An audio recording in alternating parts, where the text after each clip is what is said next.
నమస్తే, welcome to our channel. నేను సిరి. విలక్షణ నటుడు మోహన్ బాబు పుట్టినరోజు సందర్భంగా నాని ప్యారడైజ్ మూవీ నుంచి అయితే మోహన్ బాబుకి సంబంధించిన ఒక పోస్టర్, అంటే అసలు సిసలైన మోహన్ బాబు అంటే అప్పట్లో ఇప్పుడున్న తరానికైతే విలన్గా మోహన్ బాబు అంటే ఎవరికి తెలియదు, కానీ పాతకాలంలో చూసుకుంటే విలన్గా మోహన్ బాబు గారు ఏమేమి చేశారనేది మనకు అంతా తెలుసు. సో ఇప్పుడు ఈ సినిమాతో, ప్యారడైజ్ సినిమాతో మరొకసారి వింటేజ్ మోహన్ బాబు గారిని అయితే బయట తీసుకొస్తా అని చెప్పేసి అయితే మన డైరెక్టర్గా అయితే చెప్పడం జరిగింది. మరి ఆ పోస్టర్ ఎలా ఉంది ఏంటి అనేది మనకు వివరించడానికి మనతో పాటు ఉన్నారు ప్రముఖ సినీ క్రిటిక్ దాసరి విజ్ఞాన్ గారు. నమస్కారం సార్. విలక్షణ నటుడు మోహన్ బాబు గారి బర్త్డే సందర్భంగా నాని ప్యారడైజ్ నుంచి వెళ్ళి చూస్తే ఒక పోస్టర్ రిలీజ్ చేయడం జరిగింది.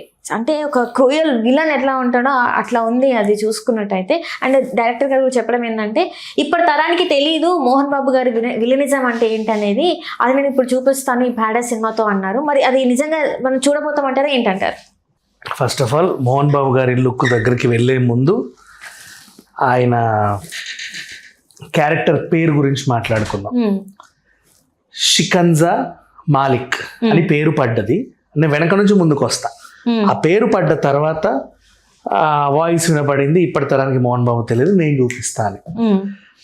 అంతకు ముందు ఆయన వాయిస్ ఉంది. నాకు అసలు ఈ మధ్య నేను ఎక్కువ ఏం సినిమాలు చేయట్లేదు, ఈయనేదో మాయ చేసాడు నన్ను అని ఒక క్యారెక్టర్ ఏదో చెప్పి.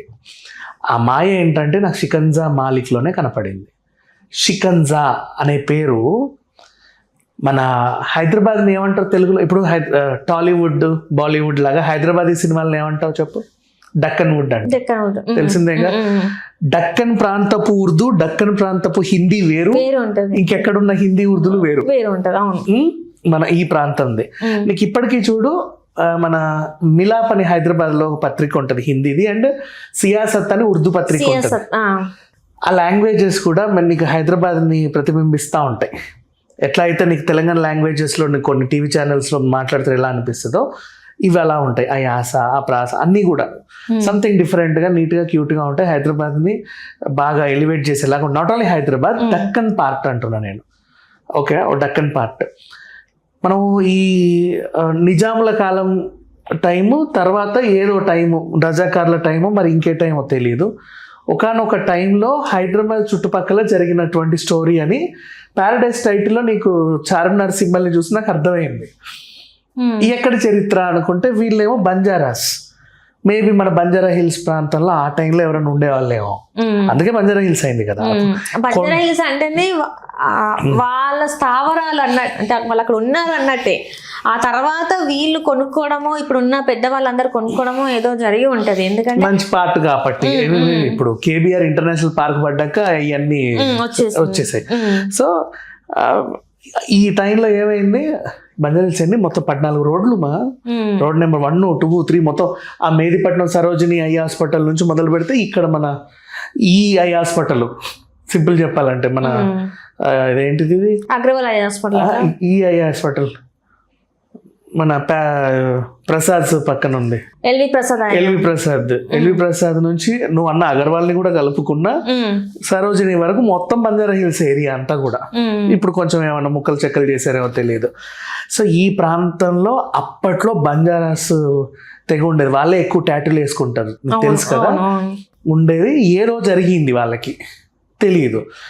ఆ టైంలో పాపం వాళ్ళు కూడా, నీకు మొన్న ఆయా షేర్ పాట నువ్వు వింటే దాంట్లో వాళ్ళ ఆ ఫెస్టివల్ ఎందుకు చేసుకున్నారంటే పెద్ద పెద్ద బిర్యానీలు వచ్చాయి. బిర్యానీలు అంటే నిజాం కాలం టైము వాళ్ళు పెట్టుకున్నారు, అంటే వాళ్ళ వంటకం అది. వీళ్ళు పాపం తినలేరేమో అనే టైంకి వాళ్ళ దగ్గర పెద్ద పెద్ద బిర్యానీలు వచ్చేసరికి వాళ్ళు చాలా హ్యాపీ ఫీల్ అయ్యారు. అంటే బిర్యానీ కొనుక్కోవడం ఎక్స్పెన్సివ్ ఫుడ్ వాళ్ళకి, బాస్మతి అండ్ ఆల్. సో అందుకు ఆ పాట ఉండేసరికి అందులో నాకు బిర్యానీ బాగా హైలైట్ అనిపించింది.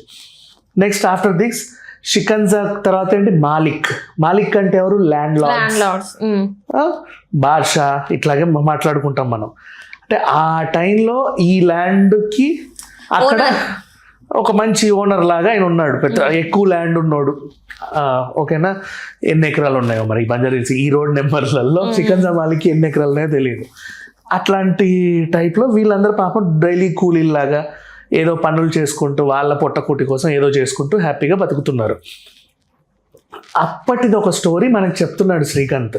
ఓదేలా. ఎగ్జాక్ట్లీ. నీకు ఆ పేరు చూడు, అంటే ఆ టైంలో ఆ పేరు పలికే వాళ్ళు. దసరా మూవీ చూసుకున్నా కూడా, అంటే మూవీ చూసుకున్నా కూడా అందులో కూడా అప్పటి కాలం నాటిదే మనకి చూపెట్టాడు.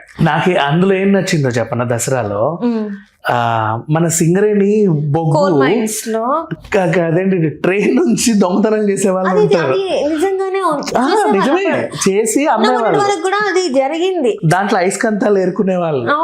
అవన్నీ చేసుకొని ఎంతో కొంత ఇళ్ళకి అమ్ముకుంటే ఆ మనీతోనే వాళ్ళు సర్వైవింగ్. మళ్ళీ వాళ్ళు మందు తాగి, ఎప్పుడు మందు ఉండేది. అండ్ సింగరేణి బొగ్గులోకి కూడా ఒక మనిషి వెళ్ళాలంటే ఇంత తాగి వెళ్ళేవాడు. అంటే పాపం లోపల ఆయనకి ఆ ధైర్యం కోసమో లేకపోతే పని కోసం ఎందుకో. మనకు అంటారు కదా తెలంగాణ కల్చరే తాగడం అంటే. ఆయన సింగరేణి జాబ్ చేసే వాళ్ళది మస్ట్ అండ్ షుడ్ వాళ్ళది ఒక పెగ్గేస్తే గానీ లోపలికి వెళ్ళలేము. ఎందుకంటే అప్పట్లో పండ కూలి చనిపోయేవాళ్ళు. సో అది ధైర్యం కోసం అని లోపలికి వెళ్ళేవాళ్ళు. సో అలా చూపెట్టి కొంచెం ధైర్యం, వాడి ఎమోషన్ మందు అదేంటి దాని ఎడిక్షన్ కాదు అయితే అట్లా అది చూపించాడు. అది నచ్చింది. తెలంగాణకి సంబంధించిన ప్రతి ఇష్యూ ఆయన పాయింట్ చేస్తున్నాడు అంటే, అండ్ ఇక్కడ కూడా ఏదో ఒకటి ఖచ్చితంగా ఉంటుంది. ఆ ప్రాంతం కోర్ తెలంగాణ ప్రాంతం నీట్ గా చూపించాడు. ఆ మనిషి చనిపోయిన తర్వాత బతుకమ్మ పాటని పెట్టి, బతుకమ్మ సాంగ్ అది ఏముంటది ఆ పాట, రాములోడు వచ్చేనమ్మా, ఆ సాంగ్ వచ్చేనమ్మా, ఈ సాంగ్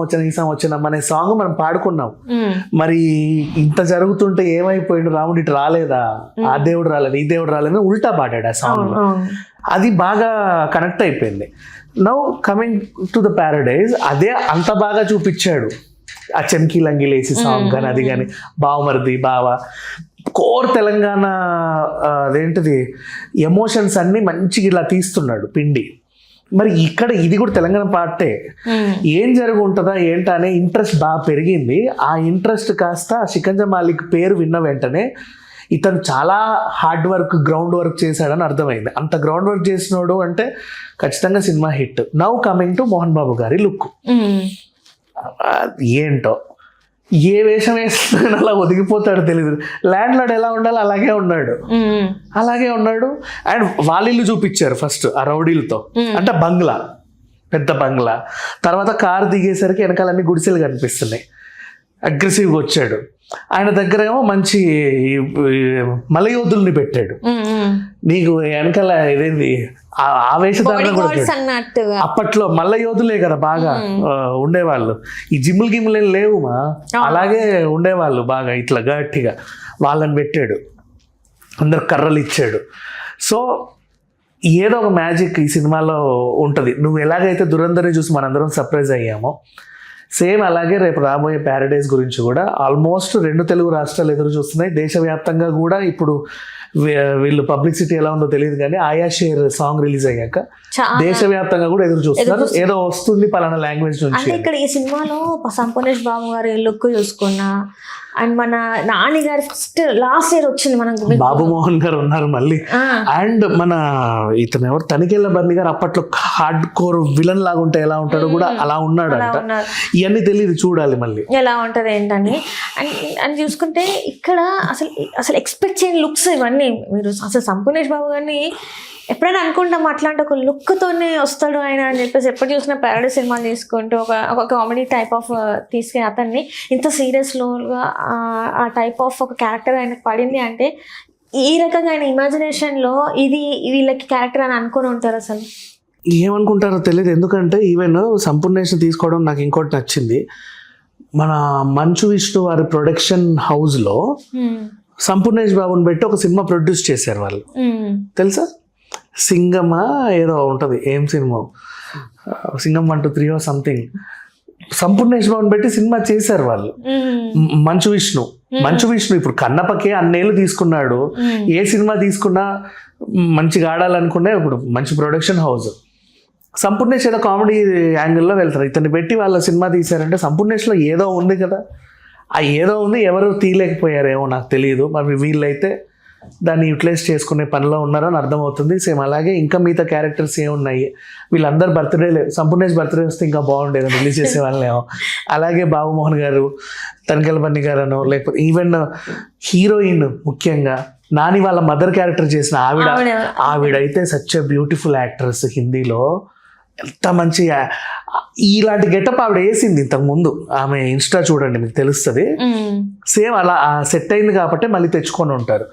అందరు బాగున్నారు తెలుసా దీంట్లో. ఇది ఒక మంచి ఆనుమత్యం లాంటి సినిమా. నన్ను అడిగితే చాలా పెద్ద హిట్ అవుతుంది. సెన్సార్ నుంచి ఎట్లాంటి అడ్డంకులు లేకపోతే ఇది ఒక మంచి సినిమా అని చెప్పుకోవాలి. మరి దేవుడి దయ వల్ల ఒకవేళ దురంధర్ 3,000 కోట్లని కొల్లగొడితే నెక్స్ట్ దాన్ని బీట్ చేసే పనిలో నాని సినిమా అయితే 100% ఉంటుంది. Right thank you so much. Hello, Telugu రాజ్యం ఛానల్ చూస్తున్నారా? సామాజిక రాజకీయ జీవన చిత్రణే తెలుగు రాజ్యం. అతిశయోక్తులు అసత్యాలు ఉండవు. రాజకీయ కోణం కాదు, ప్రజా కోణమే కొలబద్ద. తెలుగు రాజ్యం వీక్షణ మీ ఉత్తమ అభిరుచికి నిదర్శనం.